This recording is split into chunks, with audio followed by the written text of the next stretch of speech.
माछारवा जाने बाटो इन्डियाले यसरी बनाएछ।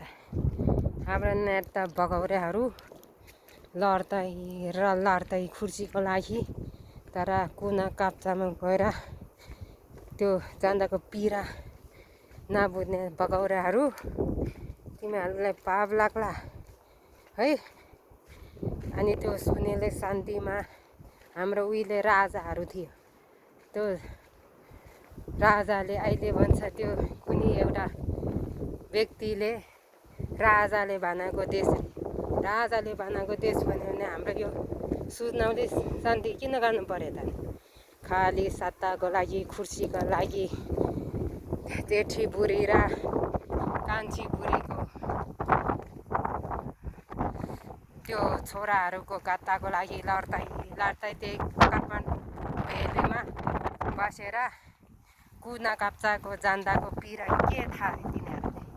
अनि राजाले बनाएको देश रे त्यो भने अर्को त्यो भने अगाडि मल्ल किराँती राजाहरू, तामाङ राजाहरूले चाहिँ के गरेको थियो?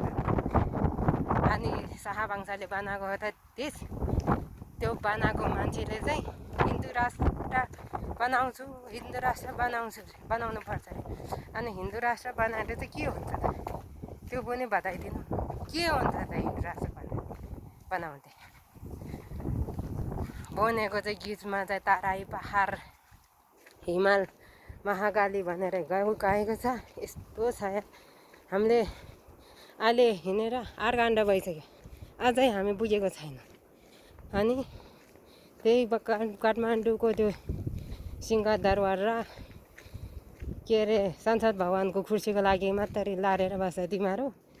अनि तिमीहरूको विरोधी समर्थनहरूले चाहिँ के भन्छ? हर्कसम्म बौला ढुङ्गे बाउ पागल अनि भरिया भन्छन्। अनि यहाँको जाँदाखेरि चाहिँ आफै सामान बोकेर जाँदाखेरि चाहिँ त्यो चाहिँ भरिया भएन। विदेशमा बसोस् स्वदेशमा बसोस् एउटा काम गरेर खानुपर्छ। तर कसैलाई आक्षेप लगाएर चाहिँ भरिया नोकर भने चाहिँ त्यो बनेको गलत हो। किनभने हिजो सरकारमा जानेहरूले चुनाव लड्दाखेरि घर दैलोमा आउँदाखेरि के भन्छ? हजुर यसपालि एकचोटि हामीलाई भोट देऊ, हामी यस्तो बनाउँछौँ उस्तो बनाउँछौँ भन्छ। अनि फेरि देश चाहिँ गङ्गाल छ।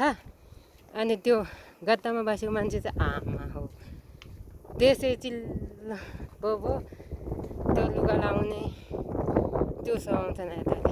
देशै गरिब छ अनि देखाउँछ चाहिँ कति देखाउँछ त नि, त्यो चाहिँ देखाएको हो क्या। मै ठुलो यो धरतीमा कोही छैन भन्ने त्यो घमण्डीले गर्दाखेरि त्यस्तो गरेको क्या। एउटा नेता भनेपछि जान्दा कनाकुनामा कति पिरामा छ होला भने त्यो बुझ्ने छैन।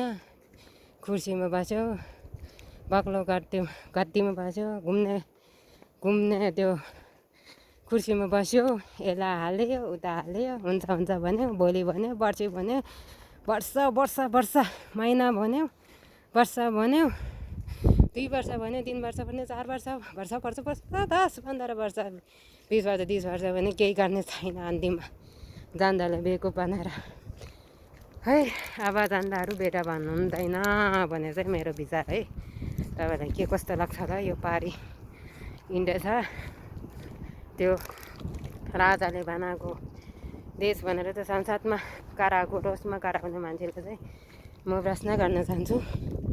त्यो भन्ने अगाडि मल्ल राजा थियो, किराँत राजा थियो, तामाङ राजा थियो, नेवार राजा थियो। अनि तिनीहरूपछि शाहवंश आयो। अनि के बनायो त? अलिक सत्तामा खुर्सीको लागि मात्रै लडेर बस्यो काठमाडौँ बेलुभित्र। अनि कुना काप्चामा केही त छैन। राजाले बनायो रे, राजाले बनायो भने त हाम्रो कालै बानीले यताको अधुरा चाहिँ कसरी गयो त? बारी भने मात्रै हो त्यो बकवास।